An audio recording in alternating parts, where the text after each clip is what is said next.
Number 1 'the knight of seven kingdoms'. ఈ story 'game of థ్రోన్స్‌కి ముందు, 'house of డ్రాగన్స్‌కి' తర్వాత జరుగుతుంది. అలా అని డ్రాగన్స్ పెద్ద పెద్ద ఫైట్‌లు ఎక్స్‌పెక్ట్ చేయొద్దు. ఇదొక సింపుల్ స్టోరీ. డంక్ అనే అతను నైట్ అవ్వాలని అనుకుంటాడు.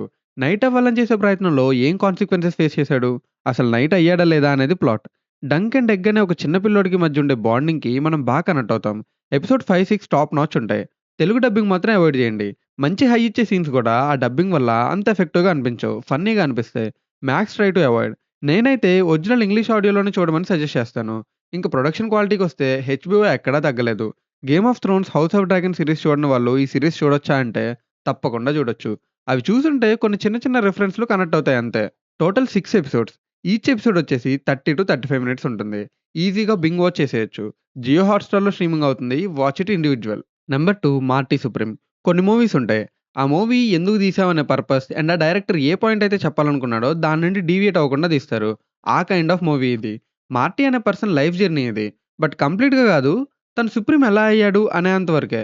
అండ్ టైటిల్‌లో సుప్రీం అని ఎందుకు పెట్టారో మీకు మూవీ చూస్తే అర్థమవుతుంది. ఒక డైలాగ్ ఉంటది కదా! జీవితం ఎవరిని వదిలిపెట్టదు, అందరి సరదా తీర్చేస్తది అని. ఆ డైలాగ్‌కి పర్ఫెక్ట్ ఎగ్జాంపుల్ ఈ మూవీ. పర్టిక్యులర్‌గా ఒక సీన్ ఉంటుంది. అహం ఆకాశం అంత ఎత్తెగిరినా ఎప్పటికి అవసరం కాళ్ళ కిందే ఉంటది అనే ట్రూత్‌ని చెప్తుంది.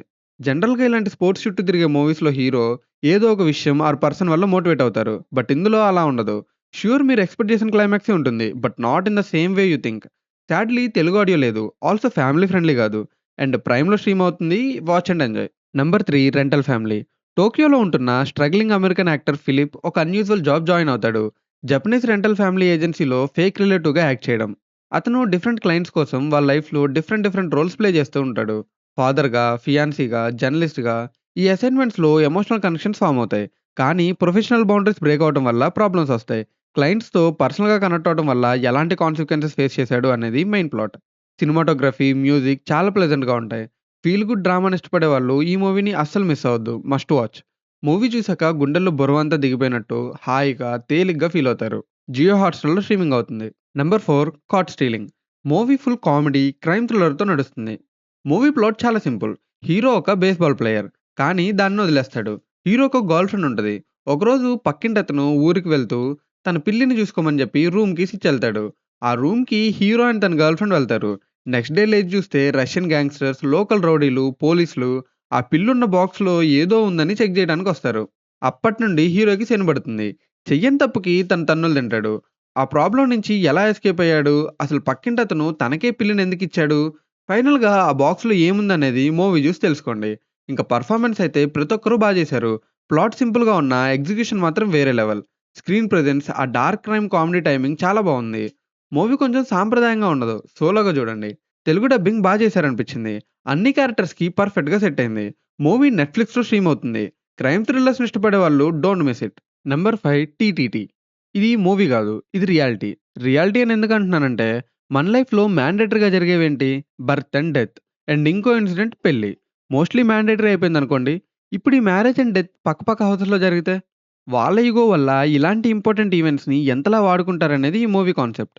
2 జీవితాలు కలవటం కన్నా, ఎంత ఘనంగా పెళ్లి జరిగింది అనేదే ఎక్కువ మాట్లాడుకుంటారు. డెత్ కూడా అంతే.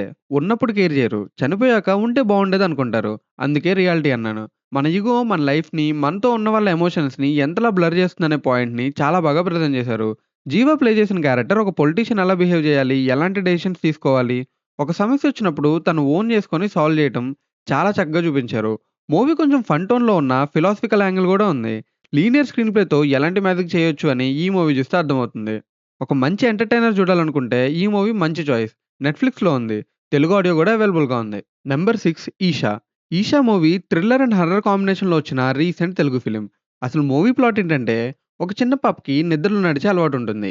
అది తెలియక వాళ్ళ పేరెంట్స్ దెయ్యం పట్టిందేమో అని మంత్రగాడిని పిలిపిస్తారు. తీరా చూస్తే వాడు ఫేక్ మంత్రగాడు.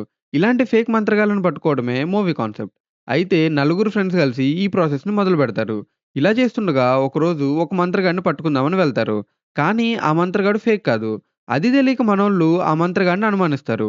ఫైనల్‌గా ఇవన్నీ ఫేక్ గాదు, నిజమే అని చెప్దామని ఆ మంత్రగాడు వాళ్ళని 3 డేస్ ఒక ఇంట్లో ఉండమని జెప్తాడు. వాళ్ళు ఈ 3 డేస్ ఆ ఇంట్లో ఉన్నారా? ఉంటే ఏమైంది? వాళ్ళతని దగ్గరికి బయలుదేరినప్పుడు మధ్యలో ఏం జరిగింది అనేది మూవీ జూసి తెలుసుకోవాలి. ట్రైలర్‌లో చూపించినంత ఎంగేజింగ్‌గా మూవీ ఉండదు. కానీ కొన్ని సీన్స్ అయితే చాలా బాగున్నాయి. మూవీ కొంచెం ల్యాగ్ అవుతుందన్న ఫీలింగ్ రావచ్చు. హర్రర్‌ని ఎక్స్‌పీరియన్స్ చేయాలనుకున్న వాళ్ళకైతే one time watch. Movie Amazon ప్రైమ్‌లో స్ట్రీమ్ అవుతుంది. ఒక లుక్కేయండి. Number 7 fire break. ఈ మూవీ సస్పెన్స్ థ్రిల్లర్. ఒక రకంగా సర్వైవల్ డ్రామా అని గూడా చెప్పొచ్చు. డౌట్ అండ్ మిస్‌అండర్‌స్టాండింగ్ వల్ల ఎంత దారుణాలు జరుగుతాయనేది ఈ మూవీ కాన్సెప్ట్. స్టోరీ లైన్ వచ్చేసి మోరా అనే ఆమె తన హస్బెండ్ డెత్ తర్వాత వాళ్ళ సమ్మర్ హౌస్‌ని అమ్మేద్దాం అనుకుంటుంది. అది వేకేట్ చేస్తున్న టైంలో వాళ్ళున్న ఏరియా చుట్టూ వైల్డ్ ఫైర్ కమ్ముకుంటుంది. అప్పుడే తన డాటర్ గూడా మిస్ అవుతుంది. మోరా తన నైబర్ పైన డౌట్ ఉండటం వల్ల హస్బెండ్ బ్రదర్ హెల్ప్‌తో నైబర్‌ని ఇంట్రాగేట్ చేస్తుంది. అతని యాక్టివిటీస్ కొంచెం సస్పిషియస్‌గా అనిపించడం వల్ల ఆ డౌట్ ఇంకా స్ట్రాంగ్ అవుతుంది. పోలీసులు గూడా వైల్డ్ ఫైర్ వల్ల వాళ్ళ డాటర్‌ని వెతకలేకపోతారు. చివరికి కల్ప్రిట్ ఎవరు? వాళ్ళ డాటర్ దొరికిందా లేదా అనేది సస్పెన్స్. క్లైమాక్స్ మెటాఫర్ మూవీలో ఉన్న ఇంటెన్స్ ఎమోషన్‌ని రిప్రజెంట్ చేస్తుంది. వన్ నైట్ సర్వైవల్ డ్రామా ఇది. యాక్టర్స్‌ని అప్రిషియేట్ చేయాల్సిందే. ఓన్లీ 4 క్యారెక్టర్సే ఉన్నా గానీ ఎక్కడ ఔట్ ఆఫ్ మూవీ అవ్వనివ్వరు. ఈ మూవీ నెట్‌ఫ్లిక్స్‌లో స్ట్రీమ్ అవుతుంది. తెలుగు ఆడియో గూడా అవైలబుల్‌గా ఉంది. నంబర్ 8 'మరువతరమ'. ఈ మూవీ ఒక ఎమోషనల్ ట్రామా.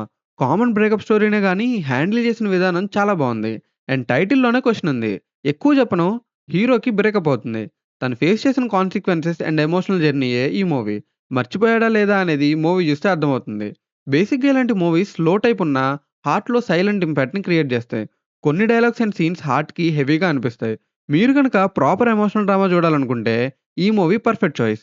ఈటీవీ విన్‌లో స్ట్రీమ్ అవుతుంది. Definitely you will like it. Number 9. ఈ మూవీ వ్రెజ్లింగ్ చుట్టూ తిరుగుతుంది. మనం ఇప్పటివరకు చూసిన మలయాళం మూవీస్ లాగే రియాలిటీకి దగ్గరగా ఉంటుంది. కానీ కన్విక్షన్ మిస్ అయిందనిపించింది. ఈ మూవీలో ప్లాట్ వచ్చేసి ముగ్గురు ఫ్రెండ్స్ ఉంటారు. వాళ్ళకి చిన్నప్పటి నుండి వ్రెజ్లింగ్ అంటే ఇష్టం. దానిపైన ప్యాషన్ గూడా. ఆ తర్వాత కొంచెం డిస్టర్బెన్స్ వల్ల వాళ్ళు విడిపోతారు. తర్వాత మళ్ళీ ఎలా కలిసారు? ఆ డిస్టర్బెన్స్ ఏంటి? అదెలా సాల్వ్ చేసుకున్నారనేది ఈ మూవీ చూస్తే అర్థమవుతుంది. సినిమా లాగే అనిపించదు గానీ, ఎమోషనల్ టచ్ కూడా కనెక్ట్ అయ్యి ఉంటే బావుండేది. రొటీన్ టెంప్లేట్ యూజ్ చేశారు.